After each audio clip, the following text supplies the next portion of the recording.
Hello and welcome to Shriram's IAS. देखो, India लगातार अपनी डिफेंस टेक्नोलॉजीज़ में एडवांसमेंट ला रहा है, जिससे हमारी मिलिट्री और भी ज़्यादा स्मार्टर और एजाइल हो रही है। और देखो, खास करके आत्मनिर्भर भारत इनिशिएटिव के तहत से इंडिया ने लगातार अपनी एआई, रोबोटिक्स और साइबर वॉरफेयर में इनोवेशंस को लाने की कोशिश की है। अब देखो, खास करके जब आपका नेबर चाइना जैसा देश हो जो काफ़ी ज़्यादा साइबर वॉरफेयर में बिलीव रखता है, तो ऐसे में हमारे खास करके डिफेंस सेक्टर में हमें और बेहतर करने की ज़रूरत है। जो सिक्योरिटी चैलेंजेस है, जो डिटरेंस के रेस्पेक्ट में जब हम बात करते हैं, तो वहाँ पर हमें अपनी कैपेबिलिटीज़ को बढ़ाने की ज़रूरत है। और जिसमें देखो, इंडिया कंटिन्यूसली कुछ चैलेंजेस भी फेस कर रहा है, खास करके dependency on foreign components, slow integration with the private sector, जो एक बहुत बड़ा हिंड्रेंस का काम कर रहा है with respect to our goal of becoming a global defence leader. तो आइए इस लेक्चर में हम इन डिटेल डिस्कस करते हैं about empowering India's defence sector, कैसे हम इसमें बेहतर बन सकते हैं। So many things to understand in this lecture, but before that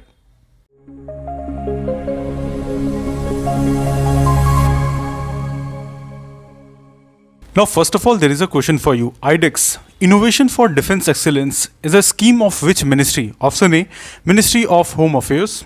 option B, ministry of agriculture. Option C, ministry of defence. और option D, ministry of science and technology. सही answer आप कमेंट सेक्शन पर दीजिए और सही होने पर will give heart from our side. काफ़ी सिंपल सा क्वेश्चन है, आप जरूर सही आंसर देने की कोशिश करिएगा। For starting, there is an important announcement for you that if you are an UPSC aspirant और अगर आपके मन में डाउट्स रहता है आपकी प्रिपरेशन को लेकर कि कैसे इस एग्जाम को अप्रोच करना है, सब्जेक्ट वाइज स्ट्रैटेजीज क्या होनी चाहिए, बेस्ट ऑप्शनल क्या है, टाइम पर सिलेबस कैसे कंप्लीट करना है, तो इन सारे डाउट्स को क्लियर करने के लिए आप हमारे फ्री 1-to-1 मेंटरशिप को ज्वाइन कर सकते हो, जिसका लिंक आपको डिस्क्रिप्शन में मिल जाएगा। वहां पर आपको एक फॉर्म मिलेगा, आप फॉर्म फिलअप करिए और हमारे एक्सपर्ट्स आपके साथ में जुड़ेंगे, आपके डाउट्स को क्लियर करने में मदद करेंगे। नो, जैसा कि हमने इनिशियली डिस्कस किया इस लेक्चर के, दैट अगर इंडिया को अपनी गोल को अचीव करना है with respect to becoming a global defence leader, तो ऐसे में जो की टेक्नोलॉजिकल इनोवेशंस है, इसे प्रॉपर्ली इंटीग्रेट करना पड़ेगा हमारे डिफेंस ग्रोथ के साथ, राइट? जिसका आप एक एक करके अगर मैं बात करूं, सबसे इंपॉर्टेंट पॉइंट जैसे कि एआई एंड ऑटोनोमस सिस्टम को इंटीग्रेट करना। नो, देखो, here India is strategically advancing it's use of AI, जिसमें हम अपनी डिफेंस कैपेबिलिटीज, डिसीजन मेकिंग में ज़्यादा और फास्टर और एक्यूरेट तरीके से इसको कहीं ना कहीं ऑप्टिमाइज करना, eight the same time human error जो है इसको रिड्यूस करना ओवरऑल। तो जिससे होगा क्या कि हमारी जो ऑपरेशनल एफिशिएंसी है ये काफ़ी तेज़ी से यहाँ पर बढ़ेगी एज सच, जिससे हम जो मेजर सिक्योरिटी थ्रेट्स है उसको रिड्यूस कर सकते हैं। जो बड़े हमारे सिक्योरिटी चैलेंजेस आने वाले वक्त के साथ जो इवॉल्व होने वाले हैं, हम उसको एड्रेस कर पाएंगे। अब इसका एग्जांपल्स आप देख सकते हो, कुछ की एग्जांपल्स जैसे कि 75 एआई प्रोडक्ट्स और टेक्नोलॉजीज को हमने पहली बार डेवलप किया in AI in defence, that is AIDF। इस तरीके से $12.6 मिलियन के आसपास का एनुअल फंडिंग हमने देखने को मिला इसी पहल में, that is under department of defence production. Okay, and at the same time यहां पर एआई को हम अप्लाई कर रहे हैं डिफेंस के वेरियस पर्पसेस में, including AI driven intercept management, right, productive maintenance system, decision intelligence, target tracking etcetera. And we are also focusing on advancing military dominance with respect to autonomous system and robotics, जिसका example आपको UAVs दिखता है, जैसे कि नेत्रा, जिसे indigenously बनाया गया है for surveillance. At the same time रॉव दक्ष देखने को मिलता है। अब इसका एग्जाम्पल हमने देखा था, like that is remote operated vehicle, जिसको आई मीन स्पेसिफिकली एक काफ़ी वर्सेटाइल टूल है ये, जिसका इस्तेमाल किया जाता है like detecting and managing improvised explosive devices like IEDs, right. Surveys वगैरह यहाँ पर कनेक्ट करने में मदद करता है। कंटामिनेटेड, लेट्स अगर कोई nuclear and chemical contaminated region है, ऐसा कुछ वॉर वगैरह हो गया बहुत ही डेंजरस, तो वैसे में अगर वहाँ पर कोई सर्वे कंडक्ट करना है तो ऐसे में ये काफ़ी मेजर रोल प्ले करते हैं। At the same time handling hazards materials with that surveillance, इसका काफ़ी मेजर रोल रहता है, राइट। तो यहाँ पर ये सारी जो टेक्नोलॉजीज हैं इनको हम अगर इंटीग्रेट करेंगे हमारे आर्म फोर्सेस के साथ में, तो नो डाउट एक अच्छा रिजल्ट निकल कर आएगा। After that cyber security and electronic warfare में हम देख रहे हैं कि यहाँ पर NTRO, that is national technical research organisation, and DIA which stands for basically that is defence intelligence agency. तो they are investing specifically in advance technologies and developing specialise cyber defence unit, जिसका example आप देख सकते हो, that is basically यहाँ पर C4ISR हो जाता है। Okay, C4ISR। तो C4 stands for what? That is command, control, communication, computers. And ISR stands for what? Here ISR stands for, that is intelligence, surveillance and reconnaissance. Okay. अब यहाँ पर इस नेटवर्क सिस्टम को बनाया जा रहा है। अब इसका एग्जाम्पल हमने ऑपरेशन सिंदूर में देखा था, wherein Operation Sindoor with Rafale and Tejas aircraft, what we did that we here showcased and ultimately enhanced India's capabilities to disrupt enemy communications and radar systems here, right? तो ये इसके examples देखते हैं। DRDO की जो शक्ति jamming system हो गई, ये कुछ एग्जाम्पल्स आपको देखने को मिलते हैं। At the same time 3D printing and quantum tech में भी हम कहीं ना कहीं इस चीज़ को बेटर कर रहे हैं, बिकॉज देखो ये काफ़ी सिग्निफिकेंट एडवांसमेंट है, क्योंकि 3D प्रिंटिंग या आप एडिटिव जब मैन्युफैक्चरिंग को देखते हो तो नो डाउट ये आने वाले वक्त का एक फ्यूचर है, जिसे हम एज सच समझ लो कि एक रैपिड प्रोटोटाइप बना सकते हैं, राइट। यहाँ पर कई सारे कॉम्प्लेक्स कंपोनेंट्स बनाया जा सकता है, और इसका फायदा क्या है कि they will ultimately reduce the cost and shortening lead time for developing critical items, जैसे कि मिसाइल्स हो गया, यूएवीज हो गया, राइट, प्रोटेक्टिव गियर्स हो गया। तो ये इस्तेमाल यहाँ पर किया जाएगा नो डाउट आने वाले वक्त में, जिसमें आपका मेजर रोल यहाँ पर प्ले कर, लाइक हैल हो गया, विप्रो हो गया, they are coming in partnership, right, and they are developing it. Okay, तो ये काफ़ी ज़रूरी हो जाता है ये चीज़ देखना। एट द सेम टाइम देखो जो क्वांटम टेक है उसको भी यहाँ पर कहीं ना कहीं बनाया जा रहा है, जैसे कि यहाँ पर 1 किलोमीटर का एक फ्री स्पेस डेमो बनाया गया है बाय आईआईटी दिल्ली, तो वो चीज़ ये कहीं ना कहीं दर्शाता है। विद दैट देखो इंडिजिनस एफर्ट एंड पार्टनरशिप में हम क्या देख रहे हैं कि आईडेक्स हो गया, और आईडेक्स के अंदर जो अदिति स्कीम हो गई, राइट। तो अदिति स्कीम के तहत से हम यहाँ पर क्या करने की कोशिश कर रहे हैं, that ultimately here our aim is to basically support the development of critical and strategic technologies and to create technology watch tool, very important, technology watch tool, okay, very important here. तो ये कहीं ना कहीं हम बनाने की कोशिश कर रहे हैं, ओके।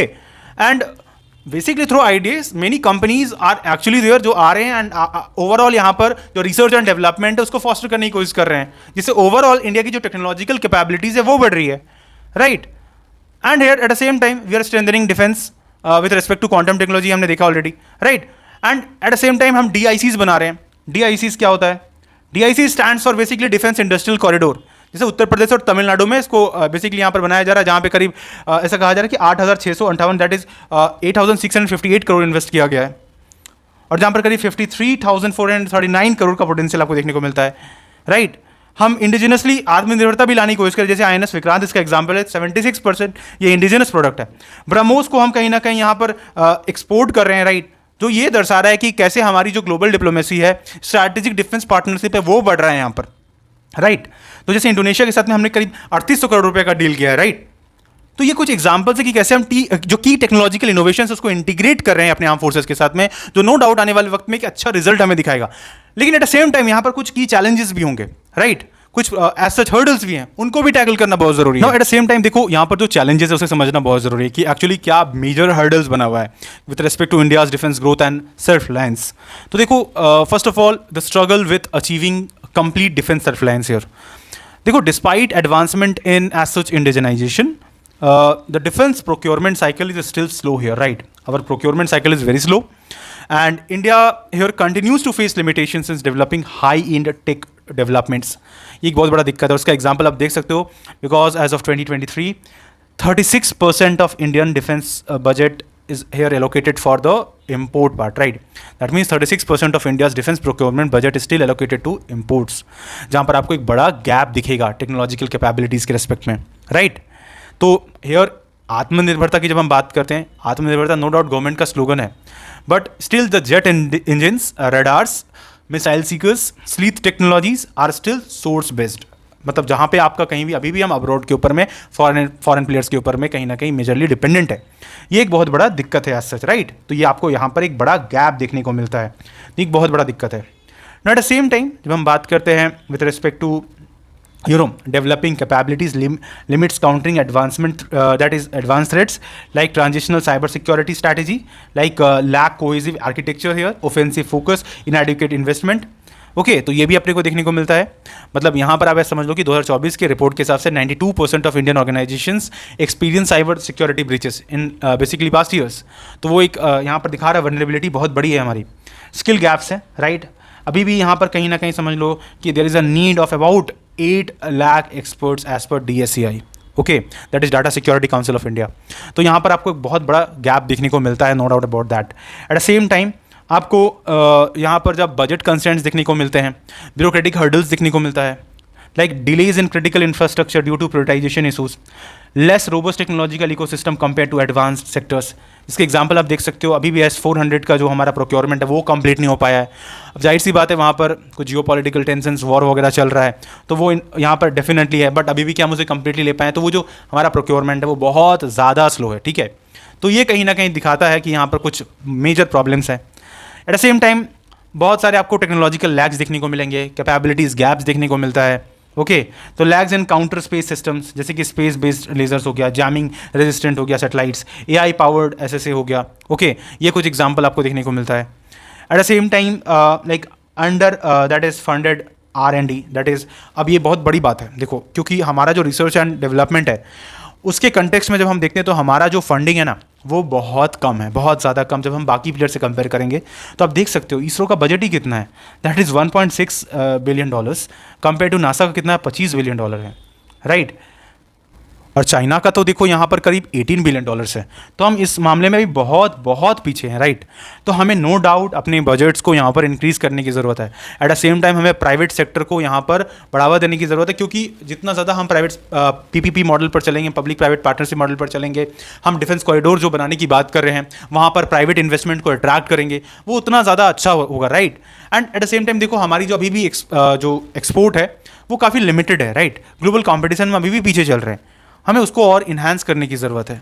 ओके तो वो बहुत ज़रूरी चीज़ हो जाता है। ऑल्दो हम इस पर पहल बढ़ाए हैं, खास करके तेजस फाइटर जेट हो गया या ब्रह्मोस मिसाइल हो गया, लेकिन इसमें अभी भी हमें काम करने की ज़रूरत है दोस्तों। At the same time what steps can India take to enhance its defence capabilities and self reliance, मतलब हम यहाँ पर क्या स्टेप्स ले सकते हैं। तो अगर हम एक एक करके अगर बात करें तो पहला पॉइंट हमारा यहाँ पर क्या हो सकता है, देखो collaboration, very important. Collaboration is actually the requirement here, मतलब जो प्राइवेट प्लेयर है और जो पब्लिक सेक्टर्स है, ठीक है, इनको प्रॉपरली यहाँ पर इंटीग्रेट करके काम करवाना, कोलैबोरेटिव प्रोजेक्ट्स पर काम करना। यहाँ पर जैसे कि हेल हो गया, बेल हो गया, ये जितनी भी ऑर्गेनाइजेशंस हैं इनको कहीं ना कहीं प्रॉपरली इंटीग्रेट करना।